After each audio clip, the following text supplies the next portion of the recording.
बहुत समय पहले की बात है। भारत की भूमि पर एक शक्तिशाली असुर राजा हिरण्यकश्यप का राज्य था। हिरण्यकश्यप भगवान विष्णु से घृणा करता था क्योंकि भगवान विष्णु ने उसके भाई हिरण्याक्ष का वध किया था। इस कारण उसने मन में ठान लिया कि वह भगवान विष्णु का अस्तित्व मिटा देगा। इस उद्देश्य से हिरण्यकश्यप ने कठोर तपस्या की जिससे वह अपार शक्ति और अजय वरदान प्राप्त कर सका।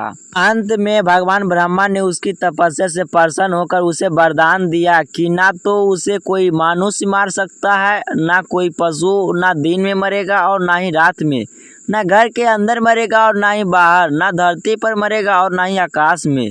यह वरदान पाकर हिरण्यकश्यप अभिमानी हो गया और उसने खुद को भगवान घोषित कर दिया। उसने पूरे राज्य में आदेश दिया कि सभी लोग सिर्फ उसी को पूजा करें और भगवान विष्णु का नाम भी लेना बंद कर दे। हिरण्यकश्यप का पुत्र प्रहलाद बाल्यावस्था में ही अत्यंत धार्मिक और भक्त प्रवृत्ति का था। वह विष्णु भगवान का बहुत बड़ा भक्त था और हमेशा उनकी महिमा का गान करता था। बात हिरण्यकश्यप को अत्यंत क्रोधित कर देती थी। वह सोचता था कि उसने अपने ही पुत्र ने उसका विरोध करने का दुस्साहस किया है। हिरण्यकश्यप ने प्रहलाद को भगवान विष्णु के प्रति भक्ति से हटाने के लिए कई प्रयास किए, परंतु प्रहलाद की भक्ति अड़िग रही। हिरण्यकश्यप ने कई उपाय किए। उसने प्रहलाद को राजमहल के भीतर बंद करने का आदेश दिया ताकि उसे भगवान विष्णु का नाम सुनने का अवसर ही न मिले। उसे इस बात की भी चिंता थी कि प्रहलाद उसके आदेशों का पालन न करते हुए विष्णु भगवान के प्रति समर्पित क्यों है। इसलिए कई बार प्रहलाद को समझाने का प्रयास किया, परंतु प्रहलाद ने हमेशा यही कहा, पिताजी, भगवान विष्णु ही इस सृष्टि के परमेश्वर है, वे ही सच्चे रक्षक है। हिरण्यकश्यप ने अपने पुत्रों को डांटते हुए कहा, क्या तुम जानते हो मैं ही इस सृष्टि का ईश्वर हूँ। मेरे सामने विष्णु की पूजा करना पाप है। लेकिन प्रहलाद ने उत्तर दिया, पिताजी, भगवान विष्णु सर्वत्र है, वे सबके भीतर और बाहर है। यह सुनते हिरण्यकश्यप का क्रोध और बढ़ गया और उसने निर्णय किया कि वह किसी भी प्रकार से प्रहलाद की भक्ति को समाप्त कर देगा। हिरण्यकश्यप ने प्रहलाद की भक्ति को तोड़ने के लिए अनेक कष्ट दिए। उसने उसे विष पिलाया, परंतु विष्णु भगवान की कृपा से विष का कोई असर नहीं हुआ। उसने प्रहलाद को विषैले सांपों से भरी गुफा में भेजा, परंतु सांपों ने प्रहलाद को कोई हानि नहीं पहुंचाई। इसके बाद हिरण्यकश्यप ने प्रहलाद को पहाड़ से धकेल दिया, परंतु भगवान विष्णु ने उसे बचा लिया। अंततः हिरण्यकश्यप ने अपनी बहन होलिका की सहायता से प्रहलाद को जलाने का प्रयास किया।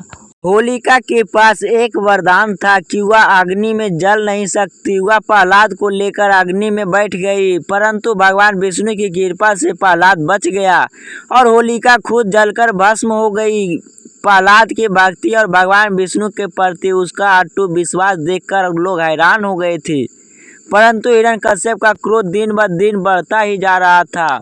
एक दिन हिरण्यकश्यप ने प्रहलाद से पूछा, क्या तुम्हारा विष्णु हर जगह है। प्रहलाद ने निडर होकर उत्तर दिया, हाँ, वे हर जगह है। इस पर हिरण्यकश्यप ने क्रोध से कहा, क्या वह इस खंभे में भी है। प्रहलाद ने आत्मविश्वास के साथ कहा, हाँ पिताजी, भगवान इस खंभे में भी है। हिरण्यकश्यप ने तुरंत अपने गदा से खंभे पर प्रहार किया। अचानक खंभे से एक भयंकर गर्जना सुनाई दी। सभी भयभीत हो उठे। देखते ही देखते खंभे से एक अद्भुत रूप प्रकट हुआ। भगवान विष्णु नरसिंह अवतार में प्रकट हुए।